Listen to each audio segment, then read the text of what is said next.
The house had never been large, but it had never felt empty until the silence moved in. It was a modest structure of stone and mud brick, tucked into a village somewhere in the hill country of Israel during the reign of kings whose names have been largely forgotten, but whose era was marked by the extraordinary ministry of the prophet Elisha. The walls were thick enough to hold warmth in winter and coolness in summer. The roof was patched but sound. The doorway faced east, catching the morning light that had once awakened a family to prayers and purpose.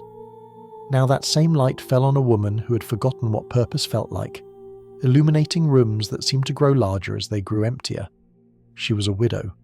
The word itself carried weight in the ancient world that modern ears can scarcely comprehend. To be a widow in Israel was not merely to have lost a husband, it was to have lost standing, protection, economic viability, and social position in a single devastating blow.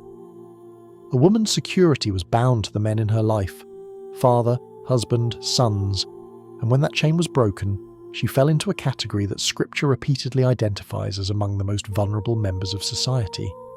The prophets thundered against those who oppressed widows. The law commanded special provisions for their care. The frequency of these commands testified to how often they were ignored. Her husband had been a prophet, or more precisely one of the sons of the prophets. That community of men who gathered around figures like Elijah and Elisha, dedicating themselves to the service of the God of Israel, learning the ways of prophetic ministry, supporting the work of those called to speak God's word to a nation that rarely wanted to hear it. These men lived simply, often in poverty, their treasure stored in heaven rather than in earthly accounts. They had traded prosperity for purpose, choosing faithfulness over financial security, trusting that the God they served would provide for their needs. Her husband had believed this. He had lived this. And now he was dead, and the provision he had trusted in had not prevented the debts that accumulated during whatever illness or circumstance had preceded his death. Perhaps medical expenses had mounted. Perhaps the community's support had been insufficient. Perhaps he had borrowed to feed his family during a lean season, trusting that better times would allow repayment. The text does not specify the origin of the debt, only its consequence. The creditor was coming, and he was coming for her sons. The practice was legal, if brutal. Israelite law permitted creditors to claim the labour of debtors who could not pay, and this claim extended to family members, wives, children, anyone whose work could be applied against the outstanding obligation. A man's sons could be taken as slaves, their labour belonging to the creditor, until the debt was satisfied or the year of Jubilee arrived, whichever came first. The law placed the limits on such servitude, distinguished it from the permanent slavery practiced by other nations, built-in protections and eventual release. But these legal niceties offered cold comfort to a mother facing the immediate reality of watching her children led away to serve a stranger's household. The widow had 2 sons. Their ages are not recorded, but they were old enough to be valuable as workers, old enough to fetch and carry, to tend fields or flocks, to perform the labour that creditors extracted from those who could not pay in coin. They were also young enough to still be under their mother's roof, dependent on her care, bound to her by ties that debt law could sever, but that love refused to release. These boys were all she had left of her husband. They were her future, her security, her reason for rising each morning to face another day in a house that echoed with absence. And they were about to be taken from her. The nights had become the hardest. During the day, there were tasks that demanded attention. Water to carry, bread to bake if flour remained, the endless small labours that survival required. But at night, when the work was done and the lamp burned low, the silence pressed in with a weight that felt physical. She lay in the darkness and listened to her sons breathing in the corner where they slept, and she calculated how many days remained before the creditor's patience expired. She counted the coins she did not have, inventoried the possessions she could not sell, searched her memory for relatives who might help, and found none with resources to spare. The arithmetic always came out the same. There was no way out. The debt was real. Her resources were exhausted, and the law was on the creditor's side. What did she eat during those days of waiting? The text tells us that when Elisha asked what she had in her house, she answered, "Nothing, except a small jar of oil." The response suggests pantry shelves that had been empty for some time, a household that had already consumed whatever reserves it once possessed. The jar of oil was what remained when everything else was gone, a final remnant barely worth mentioning, kept perhaps for the most basic cooking needs, or preserved simply because it was not worth selling. It was not enough to feed a family. It was not enough to satisfy a creditor. It was not enough for anything, really, except to remind her of how much had been lost. The emotional landscape of such a situation defies easy description. Fear was certainly part of it. The primal terror of a mother facing the loss of her children, the knowledge that she was powerless to prevent what was coming. Grief was woven through it as well, the unfinished mourning for a husband whose death had initiated this cascade of catastrophe, whose absence was felt not only in the empty place at the table, but in the empty place in the economic structure that his presence had maintained. There was shame, perhaps, the stigma that attached to those who could not pay their debts, the public nature of failure in village communities where everyone knew everyone's business.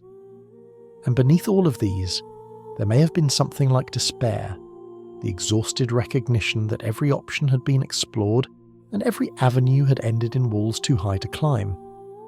But despair was not the only current running through her heart during those terrible days.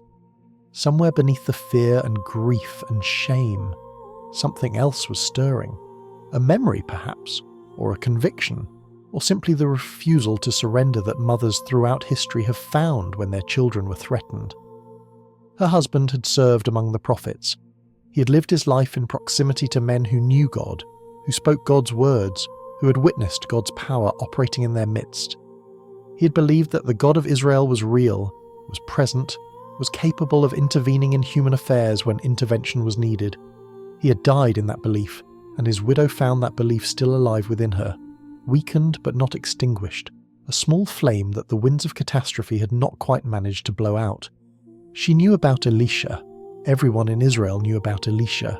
He had inherited the mantle of Elijah, had received a double portion of the great prophet's spirit, had already performed signs and wonders that testified to the power of the God he served. He had purified poisoned water at Jericho. He had cursed the mockers at Bethel. He moved through the land as a living reminder that the God of Israel was still active, still attentive, still capable of breaking into ordinary circumstances with extraordinary power. And he had a particular connection to the community of prophets that her husband had served. He was their leader, their teacher, the one to whom they looked for guidance and provision. If anyone could help her, it would be Elisha. If any path remained through the impossible terrain of her circumstances, it ran through the door of the prophet's presence. This was not a sophisticated theological calculation. It was the simple logic of desperation combined with the residual faith of a woman whose husband had spent his life in the company of those who believed. She did not know what Elisha could do. She did not know if he would even see her, a poor widow with nothing to offer and everything to ask. But she knew that she had to try, that standing still meant watching her sons led away, that any action was better than passive acceptance of a fate too terrible to accept.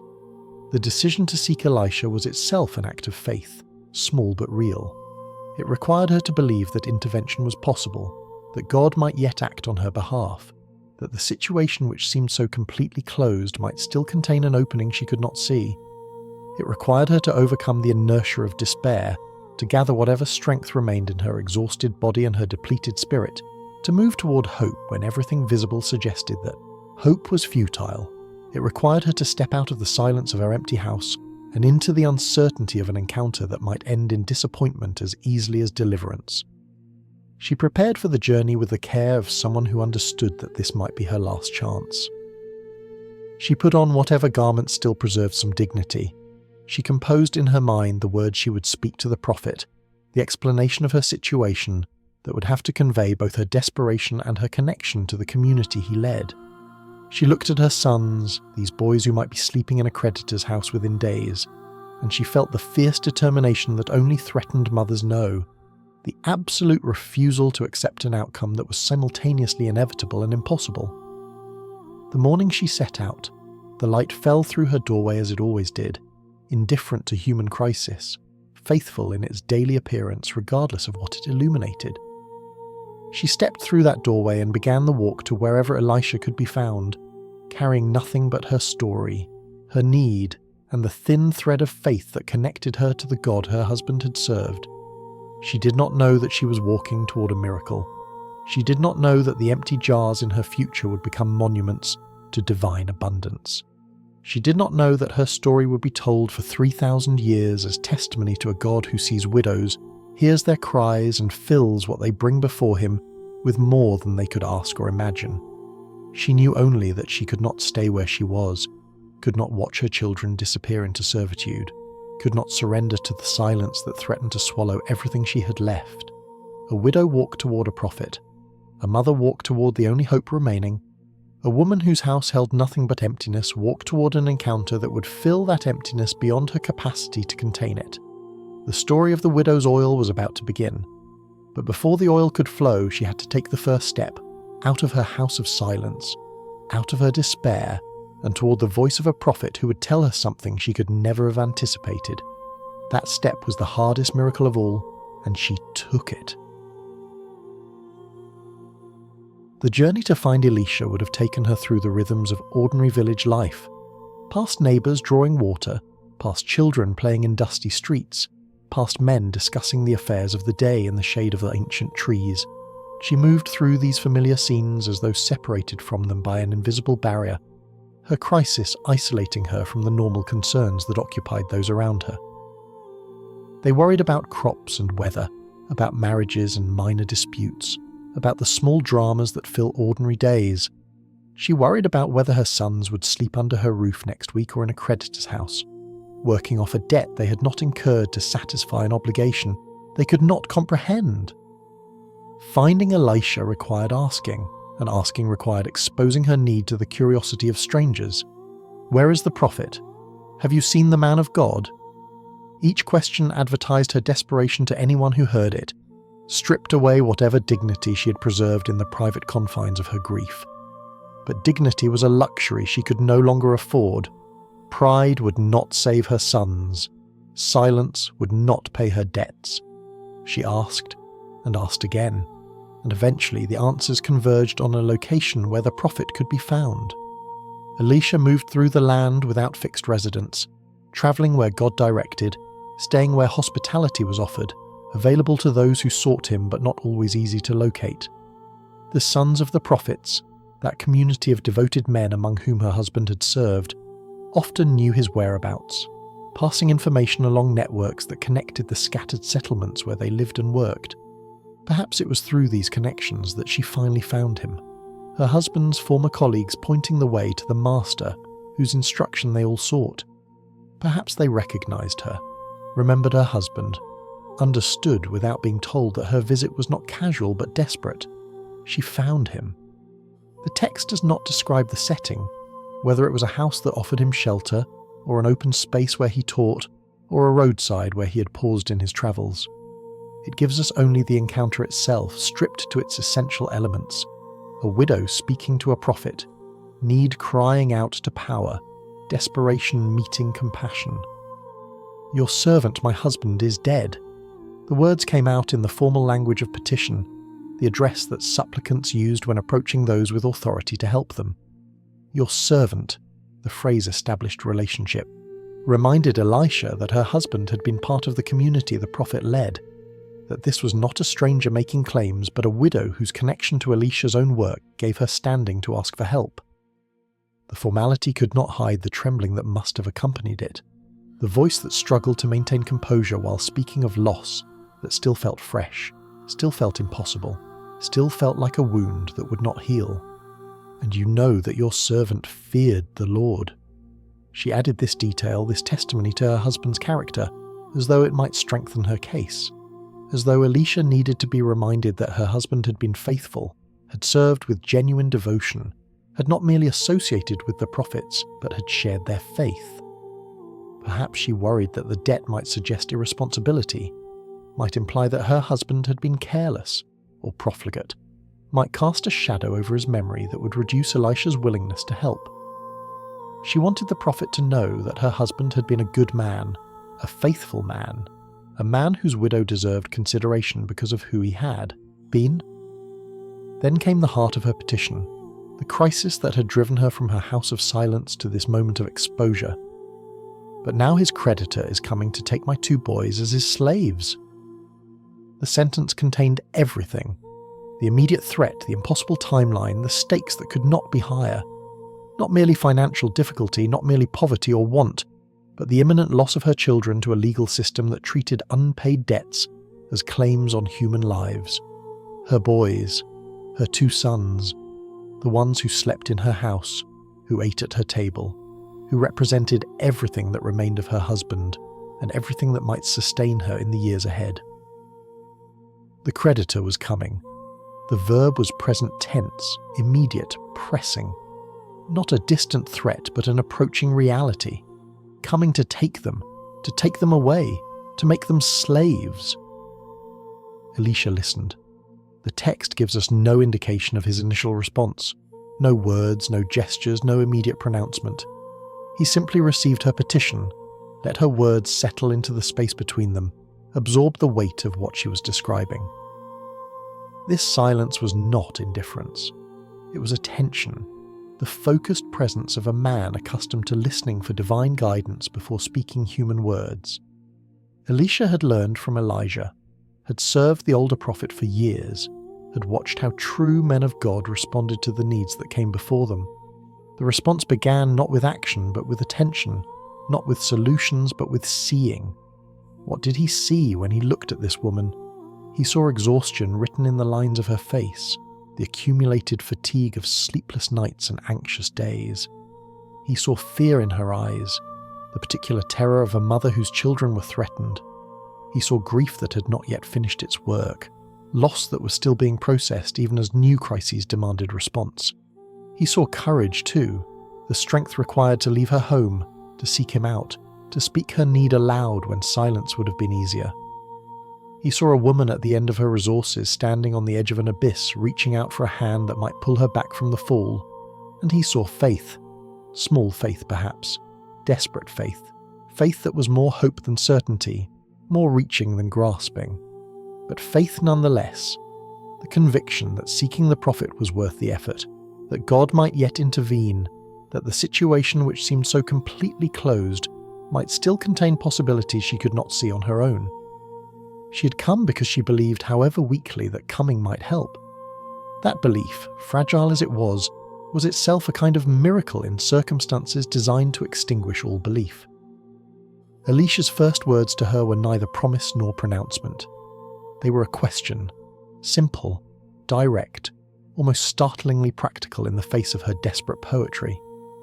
"How can I help you? Tell me, what do you have in your house?" The question redirected her attention in ways she might not have expected. She had come with her problem, her crisis, her need. She had described what was wrong, what was threatened, what was about to be lost. Elisha responded by asking about what remained, what resources still existed, what raw material might be available for God to work with. He was not dismissing her problem, he was reframing it, shifting the focus from what was lacking to what was present, from the magnitude of the crisis to the possibility of response. The question also established something important about how divine provision would work in her situation. God was not going to create something from nothing, not this time, not in this story. He was going to multiply something from something, to take what she already had and expand it beyond her imagination.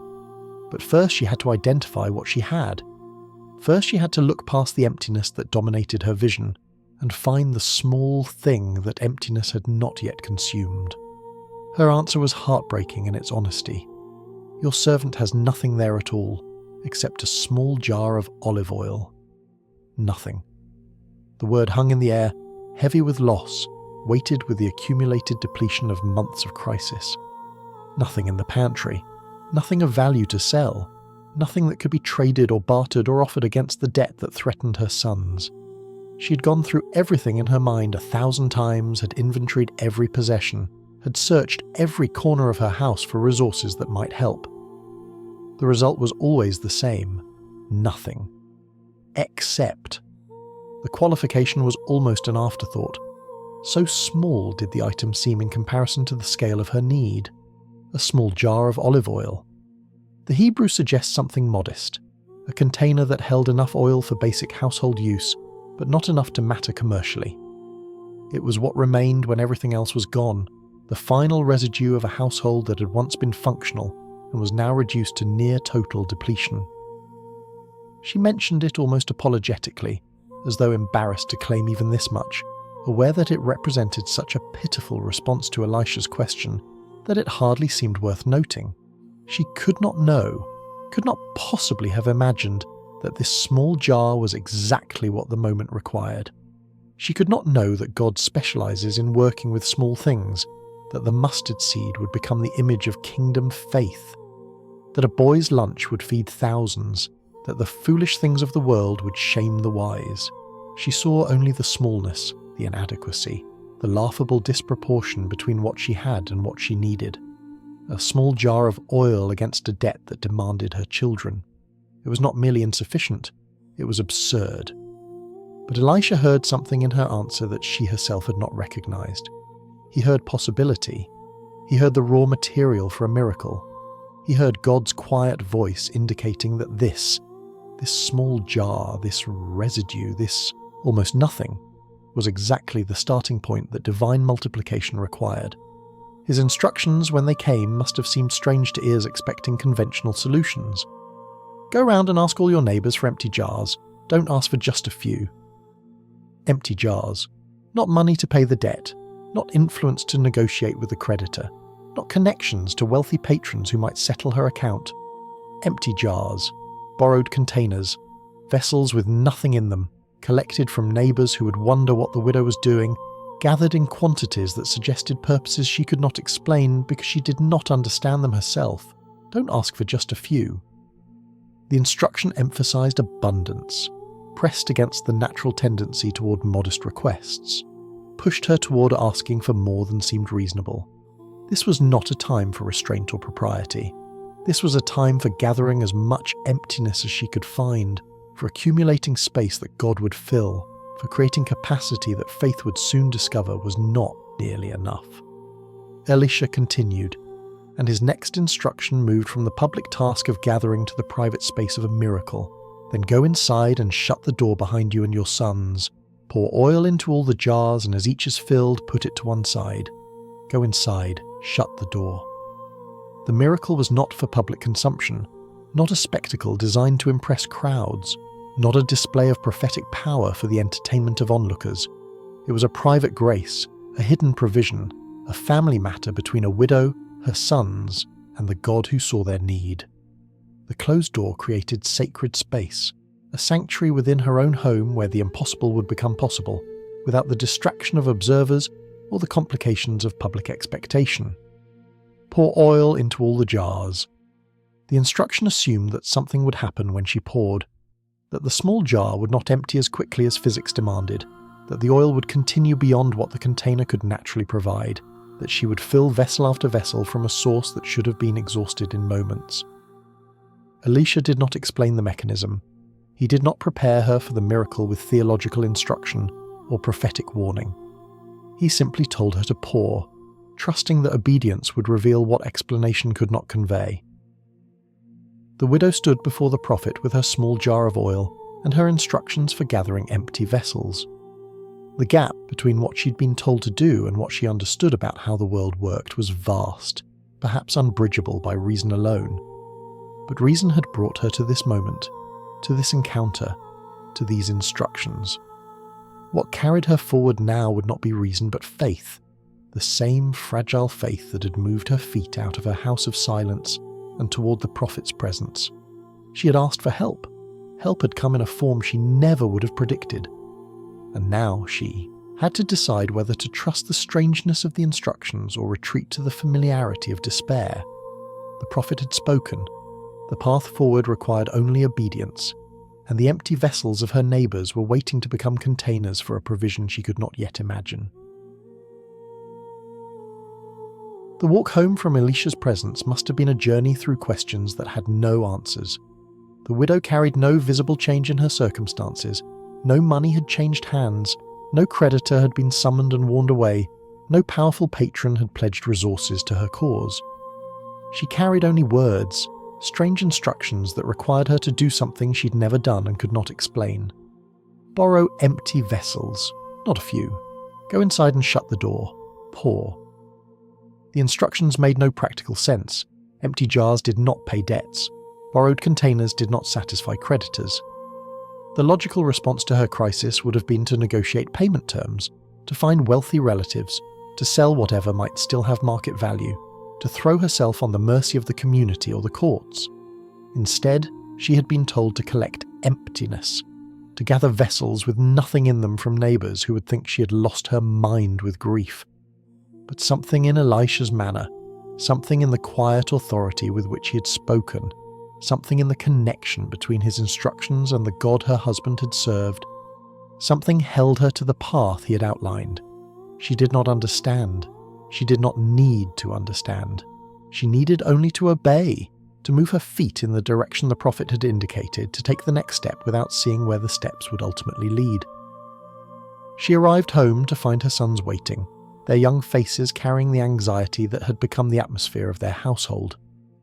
They had watched their mother leave that morning, had understood that she was going to seek help from the prophet, had hoped without quite daring to hope that she would return with solutions to the crisis that had overshadowed their lives since their father's death.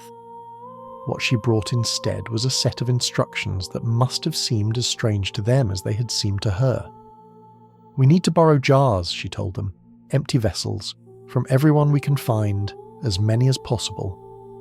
The boys did not argue.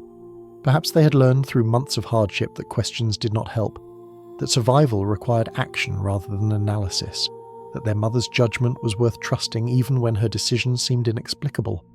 Perhaps they simply wanted something to do, some task that would occupy their hands and distract their minds from the threat that loomed over their futures. Whatever their reasoning, they accepted the assignment and prepared to carry it out. The gathering of vessels began. The widow sent her sons in one direction while she went in another, their efforts multiplying as they spread through the village, asking the question that would have puzzled everyone who heard it. "Could we borrow some empty jars? Any empty containers you might have? We need as many as you can spare." The request invited curiosity that the widow could not satisfy. Why did she need empty vessels? What was she planning to do with them? Was this some grief-induced eccentricity, some strange ritual that the wives of prophets practiced, some incomprehensible behaviour that should be humoured but not questioned too closely? The neighbours responded with the mixture of generosity and bewilderment that small communities typically display toward their struggling members. They brought out jars that had sat unused in corners, vessels that had once held oil or wine or grain but now held nothing, containers of various sizes and conditions that had accumulated over years of household management. Some were elegant, well-crafted pottery that had been wedding gifts or inherited treasures. Others were crude, functional items designed for storage rather than display. Some were large enough to hold significant quantities. Others were small, barely more than cups with handles. All of them shared one characteristic: they were empty. The sound of pottery being handled filled the air of that village, the clink of jar against jar, the careful footsteps of boys carrying fragile loads, the murmured thanks of a widow who received each contribution as though it were precious despite containing nothing at all. The sounds were gentle, almost musical, a quiet symphony of preparation for something that remained hidden, even from those who were preparing for it. Door after door opened to the widow's request. Neighbour after neighbour contributed what they could spare. The vessels accumulated in quantities that began to seem excessive, then absurd, then almost miraculous in their own right. The widow remembered Elisha's instruction, not a few, and pressed past the point where modesty would have stopped her. She asked families who had already given. She sent her sons to households on the edges of the village, to relatives who lived at a distance, to anyone who might have empty containers that could be borrowed for purposes that could not be explained. The house that had been empty began to fill with emptiness. The irony was inescapable. She was accumulating nothing, gathering absence, collecting space that held no material substance. The jars lined up along the walls of her home, arranged in rows that snaked through every available surface, creating a landscape of potential that remained entirely unfulfilled. Each vessel was a question without an answer, a container awaiting contents, a promise that had not yet been kept. Her sons worked without complaint, their young bodies carrying loads that would have exhausted them under ordinary circumstances, but that purpose made somehow bearable. They saw what their mother was doing, even if they did not understand why. They participated in her faith, even if they could not articulate what that faith was trusting in. They gathered emptiness alongside her, and in the gathering, they became partners in whatever was about to happen. As the afternoon progressed and the collection grew, the widow found herself thinking about what the vessels represented. Each one had come from a neighbour's house, from a family that had its own needs and its own resources and its own reasons for parting with something they might have kept.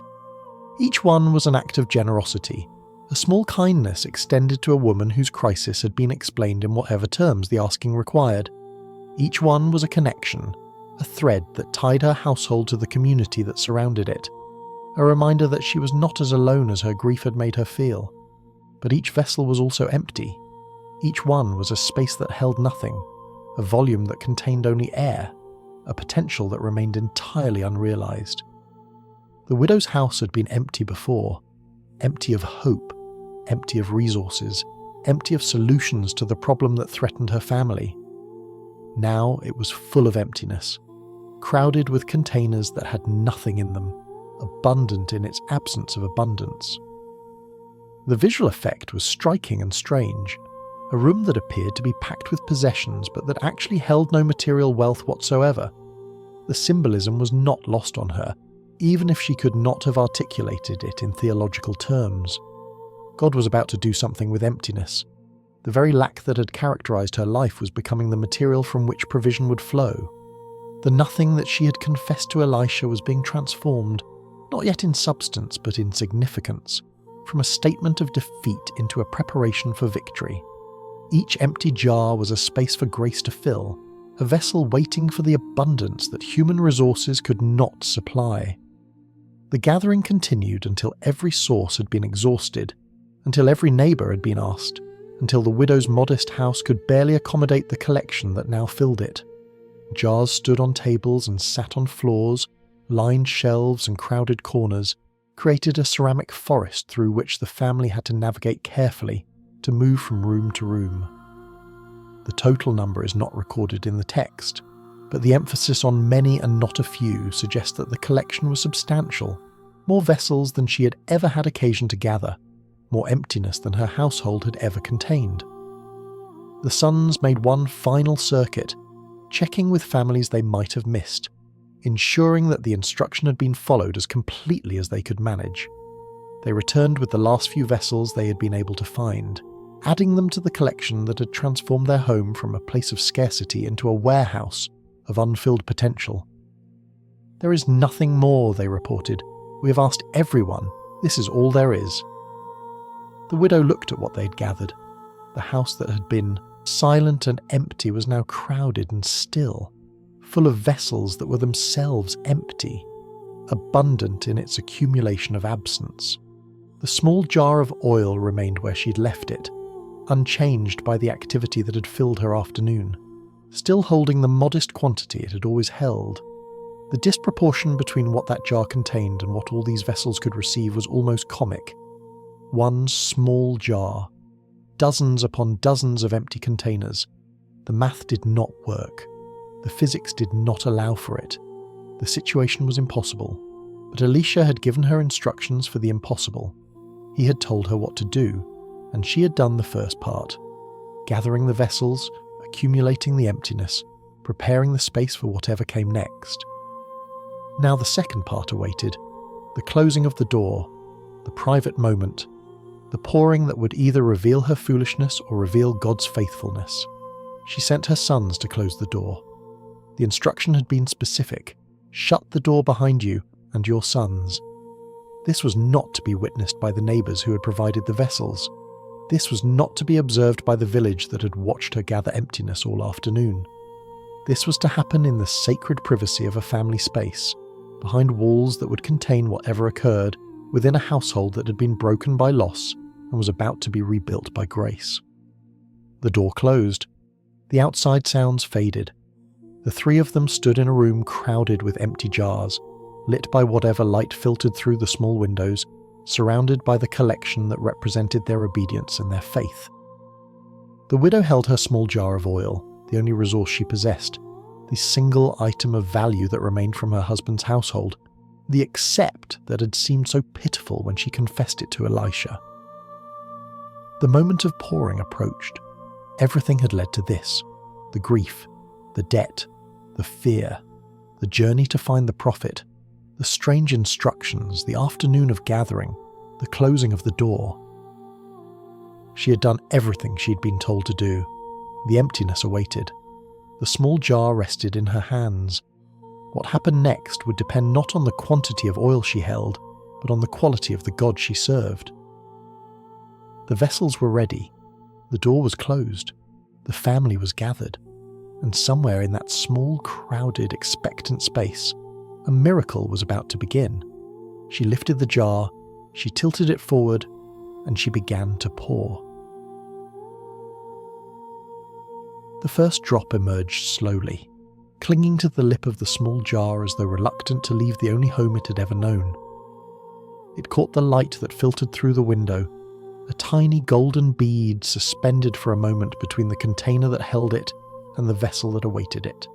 Then it fell, striking the bottom of the first empty jar with a sound so small that only silence could have made it audible. One drop, a beginning so modest that it seemed to mock the scale of the need it was meant to address, but the drop was followed by another, and then by a thin stream that grew steadier as the widow continued to tilt her jar forward.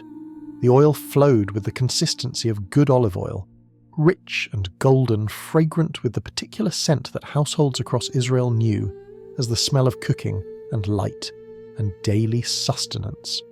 It poured into the first vessel with the ordinary physics of liquid finding its level, filling the bottom of the jar and beginning to rise along its sides. The widow watched, her breath held, her son standing close beside her. The stream continued. The level in the first vessel climbed, and then something became apparent that changed everything. The small jar in her hands was not emptying. She had poured enough oil to deplete her original container several times over. The stream had been flowing for longer than such a small source could have sustained. But when she glanced at her jar, it remained as it had been. Not full, not overflowing, but not empty either. The oil continued to pour as though the small vessel were connected to some hidden reservoir, some source beyond itself that replenished what was being given away. The first vessel filled to its brim, the oil reaching the lip and threatening to overflow. The widow stopped pouring, steadied her hands, and looked at her sons with an expression that contained wonder and fear in equal measure. What was happening? How was this possible? The questions had no answers, but the evidence was undeniable. A full jar sat before them, filled from a source that should have been exhausted in moments. "Bring me another vessel," she said, her voice barely above a whisper. Her sons moved quickly, the older one grabbing a jar from the nearest collection, while the younger positioned himself to receive the filled containers and move them aside. They had become participants in something they did not understand, servants of a process that defied everything they knew about how the world worked. Their hands trembled as they worked, but they worked nonetheless, faith expressing itself in action when words would have been inadequate. The widow began to pour again. The oil flowed into the second vessel with the same steady stream, the same golden richness, the same impossible abundance. The second jar filled, then the third, then the fourth. Each time she paused, each time a son brought another empty container, each time she tilted her small jar and watched the oil emerge, the miracle continued. The source did not diminish. The stream did not weaken. The supply showed no signs of approaching exhaustion. The rhythm of the work established itself. Pour, fill, set aside, receive a new vessel, pour again. The widow's arms began to ache from the sustained position, but she did not stop. Her sons moved with increasing efficiency, their initial hesitation giving way to a kind of urgent grace as they realized that every empty vessel they brought was another vessel that would be filled. The room that had been crowded with emptiness was transforming, jar by jar, into a room crowded with abundance. The scent of olive oil began to permeate the space, a fragrance that grew stronger as more and more vessels received their portion. It was the smell of kitchens and lamps, of meals prepared and light provided, of ordinary household life elevated by extraordinary provision. The widow breathed it in and felt tears beginning to form in her eyes. Not tears of grief, not the tears that had become so familiar during her months of loss, but tears of something she had almost forgotten how to feel. Relief, gratitude, the overwhelming emotion of watching impossible hope become tangible reality. Her sons felt it too. The younger one laughed at some point during the filling, a sudden surprised sound that escaped before he could contain it. The involuntary response of a child witnessing magic that exceeded anything stories had prepared him for. The older one remained more composed, but his eyes were bright with an intensity that spoke of worlds expanding, of categories being rewritten, of a god who had seemed distant during their father's illness and death suddenly becoming very, very near. The vessels continued to fill, the oil continued to flow, the small jar continued to pour out what it could not possibly contain. Time lost its ordinary meaning in that room behind the closed door. Minutes might have passed, or hours. The widow could not have said. So absorbed was she in the rhythm of the work and the wonder of what was occurring. The light through the window shifted as the afternoon progressed, painting different angles across the growing collection of filled jars, catching the golden surfaces of oil that should not have existed but undeniably did. She thought of her husband as she poured. He had served among the prophets, had dedicated his life to the God who was now filling these vessels, had believed in divine provision even when that provision had not prevented his death or the debts that followed it. What would he have said if he could see this? What would he have felt watching his widow and his sons participate in a miracle that vindicated everything he had believed? The tears flowed more freely as she imagined him somehow present, somehow aware, somehow smiling at the faithfulness of the God he had served. She thought of the creditor who was coming for her sons. That threat had seemed so absolute, so inescapable, so final in its implications. The law was on his side, the debt was real, her resources had been exhausted, but now jars of oil lined her walls, valuable commodities that could be sold for money, that could pay debts, that could preserve her children.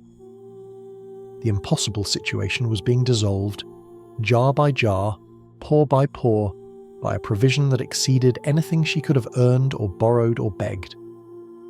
She thought of Elisha, the prophet whose strange instructions had seemed so inadequate to her crisis. He had not given her money. He had not confronted her creditor.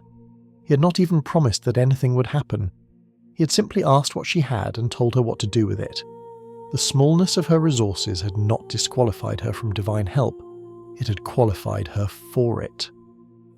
The emptiness of the vessels had not been a problem to be solved, but a capacity to be filled. Everything she had considered weakness had become the raw material for strength.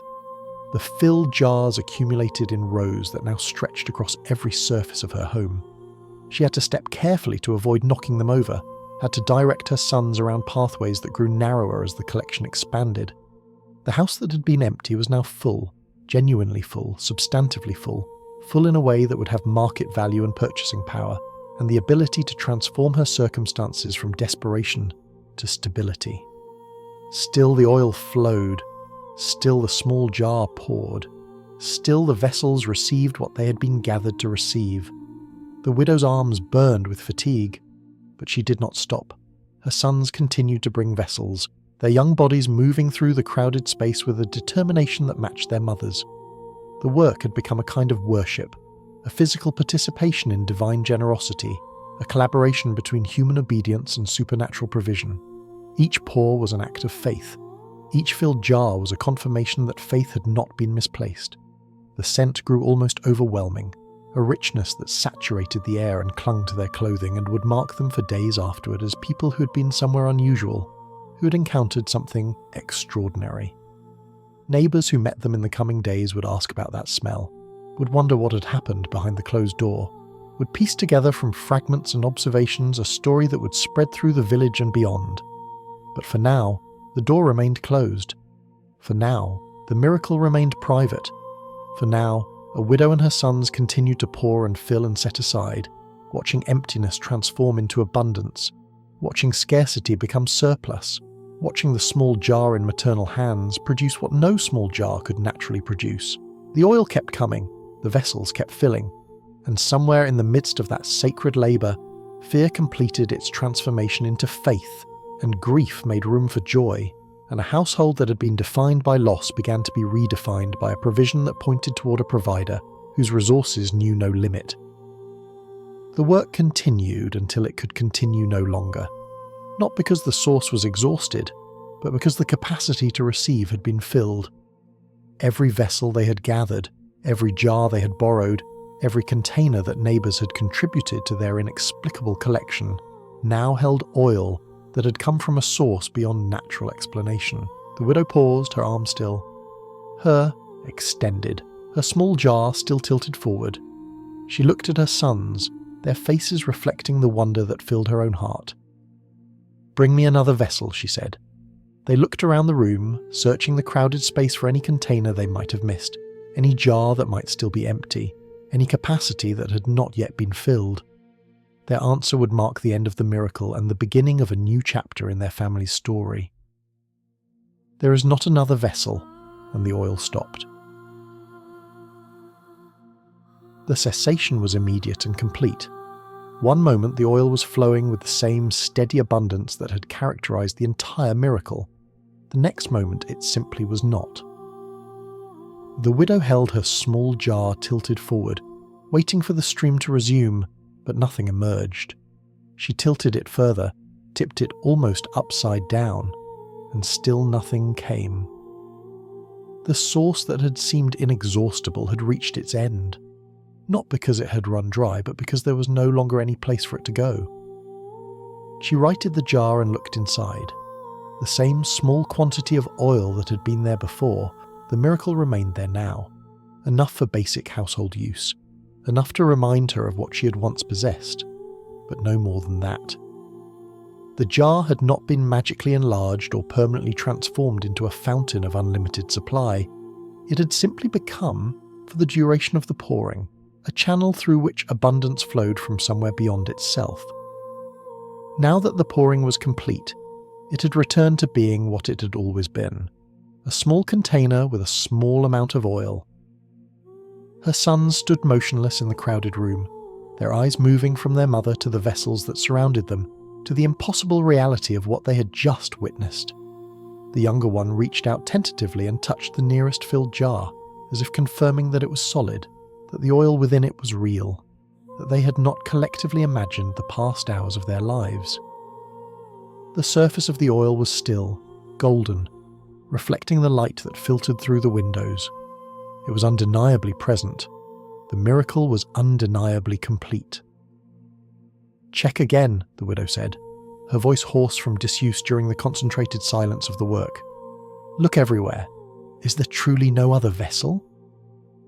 The boys began to search, carefully navigating the narrow paths between filled containers, examining every corner of the house they knew so well. They looked under the table, where a forgotten cup might have rolled. They checked the sleeping area where a storage jar might have been overlooked. They searched the cooking space, the storage niches, the small outdoor area that fell within their household boundaries. They found nothing. Every container that could hold liquid was already full. Every empty space had been filled. The capacity they had gathered had been precisely matched by the provision they had received. "There is nothing more," the oldest son confirmed, returning to where his mother stood. "Every vessel holds oil. We have no more emptiness to fill." The widow set down her small jar and looked around her transformed home.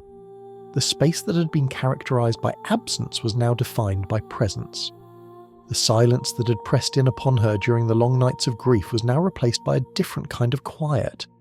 The stillness of completion, the peace of provision, the hush that follows answered prayer. She had entered this room with nothing but emptiness and a small jar of oil. She stood now in the midst of wealth that would have seemed impossible just hours before.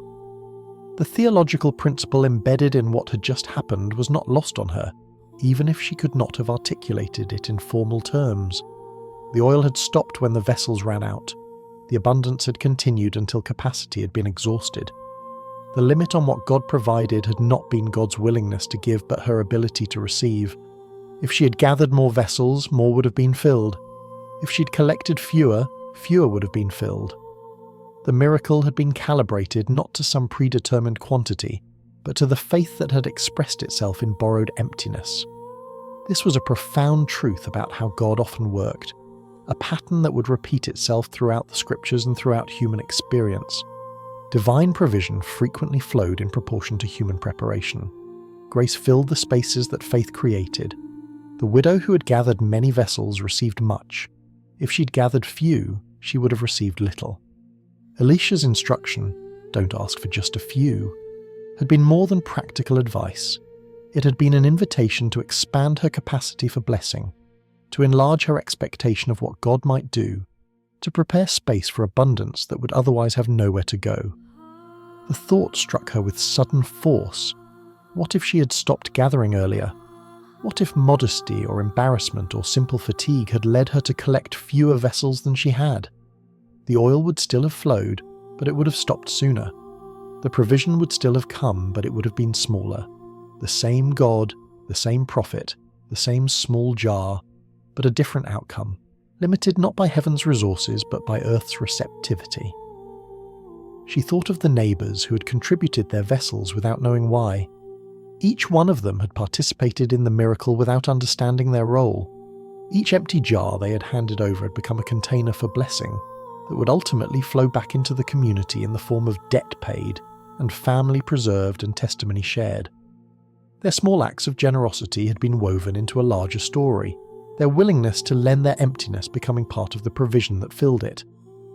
The widow's knees weakened, and she found herself sinking slowly to the floor, settling amid the vessels that now surrounded her, like a ceramic garden.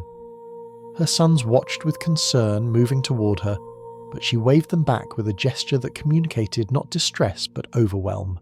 She needed a moment to absorb what had happened, to let the reality of her changed circumstances penetrate the layers of fear and grief that had accumulated over months of crisis. The tears came then, not the tears of sorrow that had become so familiar, but tears of a different quality entirely. These were tears of release, of gratitude, of the peculiar joy that comes from watching the impossible become actual. She wept amid the oil jars, her shoulders shaking, her breath coming in gasps that were half sob and half laugh. Her sons knelt beside her, their young hands resting on her arms, their presence a comfort even though they did not fully understand what their mother was experiencing. She thought of her husband, dead these many months, the absence that had started the cascade of crisis now culminating in this moment of abundance. He had served among the prophets, he had believed in this God, had trusted this provision, had lived his life according to principles that the world considered foolish and that heaven was now vindicating in a room full of olive oil.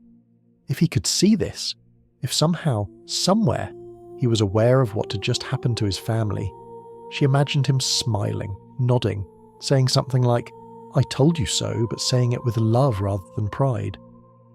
The grief did not disappear. Abundance could not replace what death had taken. The oil that filled these vessels would not bring her husband back, would not restore the life they had shared, would not erase the loneliness that would continue long after the creditor had been paid. But the grief was joined now by something else. Hope, perhaps, or gratitude, or the simple knowledge that she and her sons were not forgotten, not abandoned, not left to face their crisis alone. The God her husband had served had seen her need and had met it in a way that exceeded her capacity to imagine. The afternoon light was fading toward evening by the time she rose from the floor. The oil jars cast long shadows across the room, a landscape of provision that looked almost unreal in the dimming illumination. Her sons helped her to her feet, steadied her as she found her balance amid the crowded vessels, guided her toward the door that had been closed throughout the miracle. She paused with her hand on the door, not yet ready to open it, not yet prepared to let the outside world see what had happened in this sacred space. The village beyond would eventually learn the story. Already she could imagine the whispers, the questions, the mixture of belief and skepticism that miraculous testimony always generated. But for now, for this moment, she wanted to hold the experience close, to let it sink into her memory before she shared it with anyone else. "We need to tell him," her older son said, reading her thoughts. "The prophet. He will want to know what happened." The boy was right. Elisha had given the instructions. Elisha deserved to know the outcome. More than that, she would need his guidance for what came next. The vessels were full, but the debt remained unpaid. The oil existed, but it had not yet been converted into the currency that would satisfy her creditor. She had been delivered from emptiness, but the practical work of completing that deliverance still lay ahead. She opened the door. The evening air rushed in, cool and fresh after the enclosed richness of the oil-saturated room. The village sounds entered with it, the distant lowing of cattle being brought in from pasture, the voices of children being called home for supper, the ordinary rhythms of life that had continued unchanged while a miracle unfolded behind her closed door. The world had not stopped for her transformation.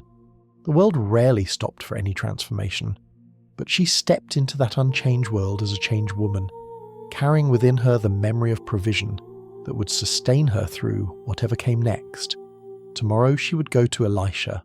Tomorrow she would report what had happened and receive whatever instructions he offered for completing the deliverance that had begun. Tomorrow the practical matters of selling oil and paying debts and rebuilding a life would demand her attention. But tonight, she would simply sit with her sons amid the vessels that represented their salvation. Tonight she would breathe the rich scent that still clung to everything and remember what it felt like to watch emptiness fill. Tonight she would let gratitude complete its work in her heart, preparing her for the morning that would bring its own tasks and its own mercies. The widow's oil had stopped flowing, but the widow's God had only begun to show what his provision meant for a family that had been willing to gather emptiness and trust him to fill it. Tomorrow she would return to the prophet. Tonight she would simply rest in what had already been given. The morning came with the particular clarity that follows sleepless nights spent in wonder rather than worry. The widow had dozed fitfully, her rest interrupted not by anxiety but by the strangeness of waking in a house so transformed. Each time her eyes opened in the darkness, they fell on the shapes of filled vessels catching what little light filtered through the windows, and each time the sight reminded her that the previous day had been real, that the miracle had actually happened, that she was not the same woman who had laid down the night before. Her sons slept deeply, the exhausted rest of young bodies that had worked hard and witnessed harder things. She let them sleep while she rose in the pre-dawn grey, stepping carefully through the narrow paths between oil jars, making her way to the door that had been closed during the pouring and open to the evening air, and was now closed again against the cool of night. She did not open it yet. She stood in her transformed house and watched the light gradually strengthen, watched the golden surfaces of the oil begin to glow as dawn approached, watched the evidence of provision emerge from shadow into visibility. The scent remained, rich and pervasive, marking everything it touched. She would carry that smell with her when she went to find Elisha. Anyone who came close would know that something involving oil had happened in her household, though what that something was no casual observer could guess. The smell was testimony, inarticulate but unmistakable, evidence that would invite questions she was not yet sure how to answer. When the light was strong enough and her sons had stirred and eaten what little food the household still contained apart from oil, she prepared for the journey to find the prophet. The same networks that had led her to him before would lead her to him again. The sons of the prophets would know his whereabouts. The community that had once included her husband would point her toward the master, whose instructions had resulted in this abundance that now crowded her home. She found him more easily than she had expected, as though the very paths had been prepared for her return. Elisha was not far from where she had encountered him before, and when she approached, she saw in his face a calm expectancy that suggested he already knew somehow what she had come to report. Prophets knew things. They received information through channels that ordinary people did not possess. Perhaps God had told him what had happened behind her closed door. Perhaps he simply read the answer in her transformed countenance, in the way she walked, in the smell of oil that preceded her like an announcement. She told him anyway, the words tumbling out in a rush of gratitude and amazement that proper formality could not contain. The oil had flowed. The vessels had filled. Every jar she had gathered now held provision that she could not have produced by any natural means. She had done what he told her to do, and it had worked, more than worked, had exceeded anything she could have imagined when she tilted that small jar forward and watched the first drop fall. Elisha listened with the same attentive stillness that had characterized their first encounter. He did not interrupt. He did not express surprise. He received her testimony as confirmation of what he had expected, what he had known would happen when he gave her those strange instructions. The God he served was faithful. The provision he had promised had been delivered. The widow standing before him was proof that divine resources had no limit except the limit of human capacity to receive. When she finished, breathless and tear-streaked, he spoke words that completed the deliverance that the miracle had begun. "Go, sell the oil and pay your debt. You and your sons can live on what is left." The instruction was practical, grounded, almost anticlimactic after the supernatural abundance she had just described. Go sell the oil. The miracle had provided the resource. Now, ordinary commerce would convert that resource into the solution she needed. Pay your debt. The creditor who had loomed so large in her fears, whose coming had driven her to seek the profit in the first place, could now be satisfied through legitimate payment rather than the seizure of her children. Live on what is left. The provision was not merely sufficient, it was abundant, enough to meet the immediate crisis and to sustain her family into the future. The widow heard these words and felt something shift within her, a weight lifting, a tension releasing, a fear that had been coiled so tightly for so long finally beginning to unwind. Her sons would not be taken, her household would not be destroyed. The debt that had seemed like an insurmountable wall between her family and survival had been reduced to a transaction that she could complete with the resources now sitting in her home. The impossible had become possible, the inevitable had been averted. The story that had seemed destined to end in loss was going to end in freedom. She returned home to begin the work of conversion, the practical labour of turning miracle into money, supernatural provision into natural currency. The oil had to be measured, priced, transported to markets where buyers would pay what it was worth. Her sons helped, their young bodies useful now for carrying and loading, their presence a constant reminder of what had been preserved. The work was tedious in ways that the miracle had not been, but it was work with purpose, labour that moved toward liberation rather than the endless struggle against inevitable defeat. The selling took time. Oil was valuable, but markets had their rhythms, and buyers had to be found who would pay fair prices rather than exploiting a widow's obvious need to sell. She was careful, patient, willing to wait for the right opportunities rather than accepting the first offers that came. The abundance she possessed gave her leverage she had never had before. She was not desperate anymore. She could negotiate from strength rather than weakness, could walk away from unfavourable terms knowing that more buyers would come, could protect her interests because her interests were finally worth protecting. The creditor came, as creditors always did, expecting either payment or the satisfaction of his legal claims. She met him at her door, the same door that had been closed during the pouring, the same threshold that had separated private miracle from public world. She did not invite him in. She did not need to show him the vessels or explain what had happened. She simply handed him what he was owed, coins and goods that represented the conversion of oil into the currency of debt satisfaction. His face showed surprise, then calculation, then a kind of grudging acceptance. He had expected to leave with her sons.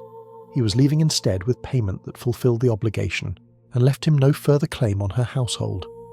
The law that had been on his side was satisfied. The debt that had hung over her family was erased. The transaction was complete, and with its completion, the threat that had shadowed every moment since her husband's death was finally fully removed. She watched him walk away, this man who had haunted her nightmares, whose coming had represented the worst outcome she could imagine, whose power over her family had seemed absolute. He was just a man now, a creditor who had been paid, a figure receding down the village path with no further hold on her life. The fear that had attached to him dissolved as he disappeared from view, leaving behind a lightness that felt almost disorienting after so many months of heaviness. Her sons stood beside her, watching the same departure, understanding in their young way that something significant had just concluded. They would not be slaves. They would not be separated from their mother. They would not pay with their bodies for a debt their father had incurred. They were free, free to grow, free to work their own land and build their own futures, free to remember their father without the bitter addition of bondage imposed by his death. The widow turned back to her house, now emptied of most of the vessels that neighbours had lent and that had been returned with thanks and amazement. Some of the oil remained. Elisha had said she and her sons could live on what was left, and what was left was substantial. Not wealth by any grand standard, but sufficiency. Enough to provide for daily needs. Enough to rebuild the modest prosperity that her husband's death had destroyed. Enough to face the future without the constant gnawing fear that had characterized the months since her world fell apart. She thought about what had happened, trying to trace the thread that connected her desperate plea to Elisha with this moment of standing in her doorway, debt-free and sun-full and provided for. The thread was not complicated. She had brought her need to the prophet. The prophet had asked what she had. She had confessed her poverty while acknowledging the small jar that remained. He had told her to gather emptiness. She had obeyed. God had filled what she gathered. She had sold what God provided. The creditor had been paid. Her sons were safe. Each step had been simple. The cumulative effect was miraculous. The theological lessons embedded in her experience would take years to fully understand, but some of them were already becoming clear. God cared for the overlooked. The widow and the orphan, those categories that Scripture repeatedly identified as objects of divine concern, were not merely rhetorical flourishes or ancient legal provisions. They were real people with real needs, and God really saw them, really heard their cries, really intervened on their behalf when they brought their needs before Him. Provision often came through obedience rather than through passive waiting. She had not sat in her house hoping that oil would appear or that the creditor would forget his claim. She had gone to Elisha. She had gathered vessels. She had poured. She had sold. She had paid. Each step had required action, movement, the exercise of faith expressed in physical form. God had done the impossible part, the multiplication of oil, but she had done the possible parts, and without the possible parts, the impossible part would have had no vessel to fill. Small faith opened large doors. Her faith had been small, fragile, the desperate reaching of a woman with no other options. It had not been the confident faith of spiritual giants or the tested faith of prophetic veterans. It had been the faith of a widow who was willing to try something that made no sense because making sense had led nowhere. And that small faith had been enough.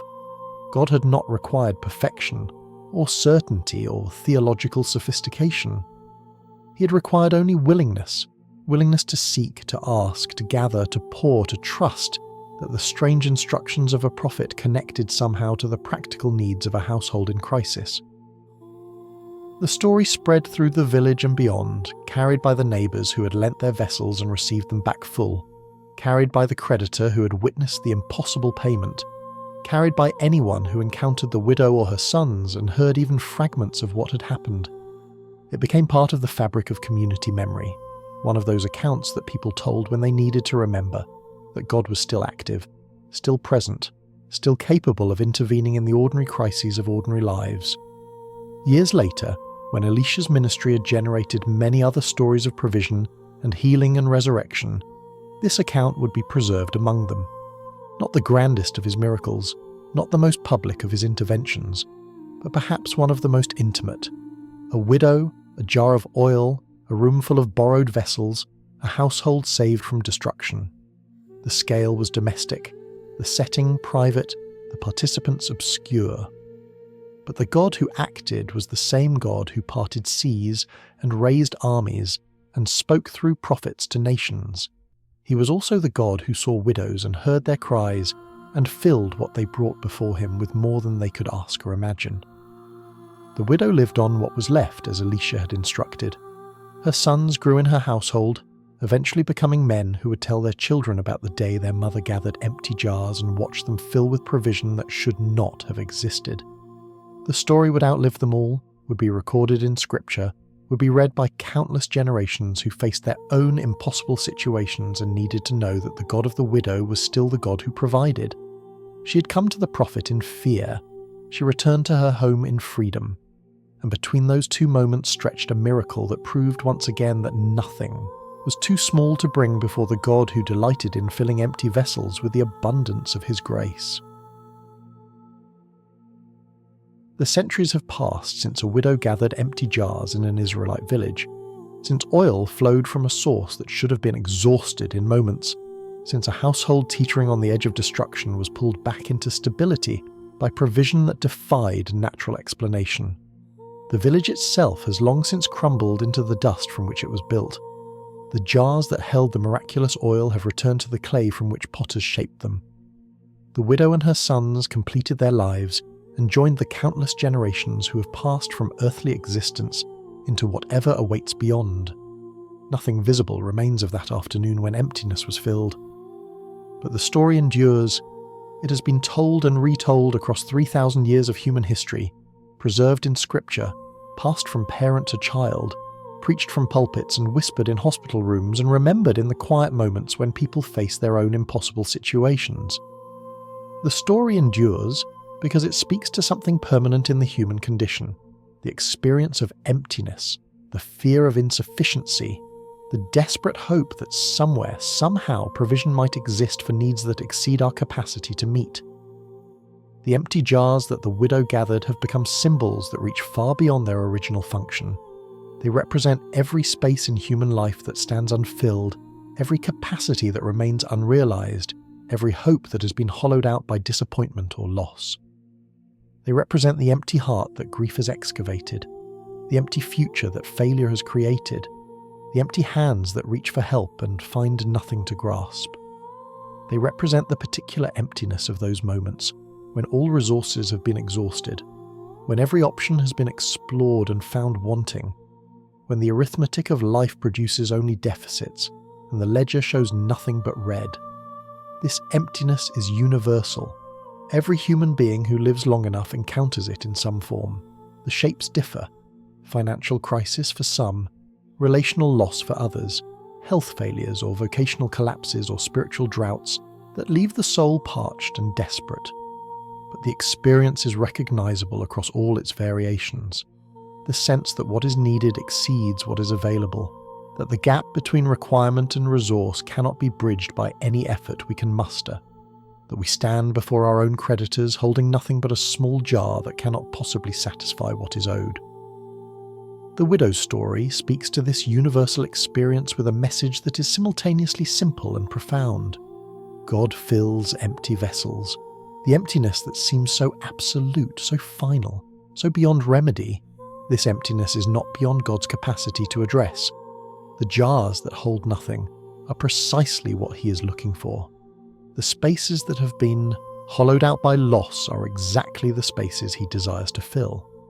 The poverty that seems disqualifying is actually the prerequisite for the provision He longs to give. This is counterintuitive to the way most people think about divine blessing. The natural assumption is that God helps those who have something to offer, that blessing flows toward the capable and the resourced and the strong. The widow's story inverts this assumption entirely.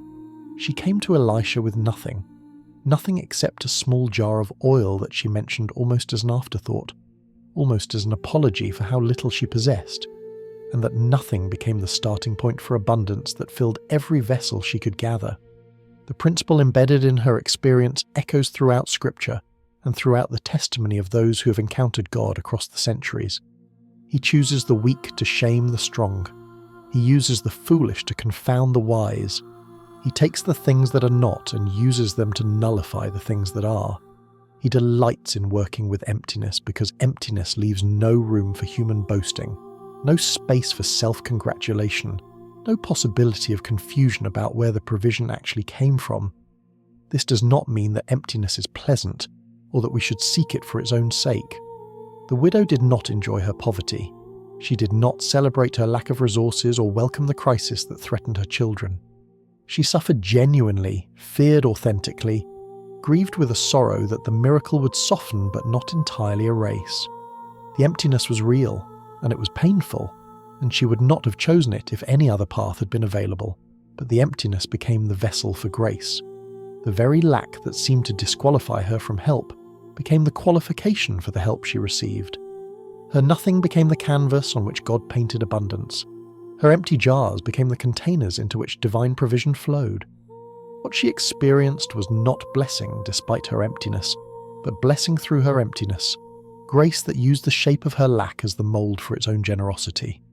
The application of this principle extends in every direction that human need can point. The empty heart, hollowed out by grief or loneliness, becomes a vessel into which divine presence can pour. The empty future, stripped of the plans and expectations that once filled it, becomes a space where new purposes can be planted. The empty hands that can offer nothing become the hands most ready to receive what only grace can give. Emptiness is not the end of the story. It is the preparation for the part of the story that transforms everything. The widow's experience also teaches something important about the relationship between divine provision and human participation. She did not simply sit in her house and wait for oil to appear. She went to Elisha. She gathered vessels. She poured. She sold. She paid. Each step required her active involvement, her willingness to move when movement was required, her obedience to instructions that did not always make immediate sense. God did the impossible, the multiplication of oil, but she did the possible, and the possible was necessary for the impossible to have anywhere to land. This pattern repeats throughout Scripture and throughout life. God provides, but he often provides through processes that require human participation. The manna fell from heaven, but the Israelites had to gather it. The walls of Jericho fell, but the people had to march. The fish and loaves multiplied, but the disciples had to distribute them. Divine abundance flows into human activity, transforming what we do into more than our doing could accomplish, but flowing through our doing rather than bypassing it entirely. For those who face their own emptiness tonight, the widow's story offers both comfort and invitation. The comfort is this: you are seen. The God who noticed a widow in an obscure village, who heard her cry before she even knew she would cry it, who prepared provision before she knew she would need it, this God sees you. Your emptiness is not invisible to him. Your need is not beneath his notice. Your situation, however desperate it may feel, falls within the scope of his concern and his capacity to address. The invitation is this: bring what you have, whatever remains, however small, however inadequate, however embarrassing in comparison to the scale of your need, bring it. The widow brought a small jar of oil that she almost did not mention. You may have even less than that, but bring it. Bring your fragment of faith, your residue of hope, your tiny remaining capacity to trust. Bring your emptiness itself, the jars that hold nothing, the spaces that ache to be filled. Bring whatever you have and watch what the God who delights in filling empty vessels chooses to do with it. The story does not promise that every crisis will resolve the way the widow's crisis resolved. It does not guarantee that oil will flow in literal abundance into the specific containers of your specific need. The God who filled her jars remains sovereign, which means he determines when to intervene and how to intervene and what the intervention will look like. Some who bring their emptiness before him receive immediate filling. Others receive grace to endure the emptiness until filling comes in forms they did not expect. The story promises presence and provision, but it does not dictate the timing or the shape of either. What the story does promise is this: emptiness brought before God is never wasted. The jars gathered in faith will be filled with something, if not oil, then presence, if not immediate resolution, then sustaining grace. If not the answer requested, then an answer that addresses needs deeper than the ones we knew to name. The God who saw the widow sees all who come to him with their empty vessels, and he delights to fill them, each according to the capacity prepared, each according to the faith that gathered, each according to the purposes that his wisdom deems best. The night deepens now, and the story settles into the quiet that belongs to its ending. Imagine the widow in the days after her deliverance, after the creditor had been paid and the crisis resolved, after the neighbours had stopped asking questions and the village had returned to its ordinary rhythms. Imagine her in the evening hours, when the day's work was done and the oil lamps were lit, lamps that burned with oil she had not purchased but had received. Oil that reminded her every time its fragrance reached her nostrils of what had happened in her house of gathered emptiness. Her sons are sleeping now. These boys who were almost lost and have been preserved. These young lives that will extend into futures that once seemed impossible. She can hear their breathing in the quiet house, the gentle rhythm of rest that follows days of security rather than days of fear. They are safe, they are home, they are hers, not because she found the resources to pay their price, but because resources found her when she had nothing left to offer. The small jar that started everything still sits on its shelf, holding its modest quantity of oil, ordinary again now that the extraordinary has concluded. She looks at it sometimes, this unremarkable container that became a channel for abundance she still cannot fully comprehend. It reminds her that God does not need much to work with. It reminds her that the smallness of her offering was no obstacle to the greatness of his provision. It reminds her that faith the size of a mustard seed can move mountains, and faith the size of a small jar can fill a house. The night is quiet. The village sleeps. Somewhere in the darkness, other widows are lying awake with their own fears, their own creditors, their own impossible arithmetic of need exceeding resource. They do not yet know that the story of this widow will reach them, through scripture, through testimony, through the persistent memory of a community that refuses to forget what God has done. They do not yet know that their emptiness is also visible, that their cries are also heard, that the God who filled these jars is the same God who sees their jars and waits for them to be gathered. But this widow knows. She knows now, in ways she could not have known before the crisis came and the miracle followed. She knows that emptiness is not the end. She knows that provision exists beyond the boundaries of what resources can supply. She knows that the God of Israel sees widows and hears their cries and fills what they bring before him. She blows out the lamp. The darkness is gentle now, no longer the pressing weight of fearful nights, but the soft blanket of peace that follows answered prayer. Her sons breathe. The oil sits in its jar. The house that was once empty of hope is now full of rest. And somewhere beyond the walls of her small home, the same God who filled her vessels continues to watch over all who sleep and all who cannot sleep, all who have been filled and all who still wait for filling, all who have gathered their emptiness and all who have yet to learn that emptiness gathered in faith is never gathered in vain. Pour again, the story whispers across the centuries, bring your vessels, gather your emptiness. The God who filled still fills, the grace that flowed still flows. The mercy that met one widow in one village on one desperate afternoon remains available to all who will come with whatever they have, however small, and trust that what they bring is enough for the God who delights in making nothing into more than enough. The widow sleeps, her sons sleep. And the story rests, waiting to be remembered by the next person who needs to know that empty vessels are exactly what God is looking for. Rest now. The oil has been poured, the vessels have been filled, and the God who provided then provides still, watching over your sleep as he watched over hers, ready to fill whatever emptiness you bring to him when morning comes again. The provision is real, the provider is faithful, and the promise remains, bring your empty vessels and see what God will do.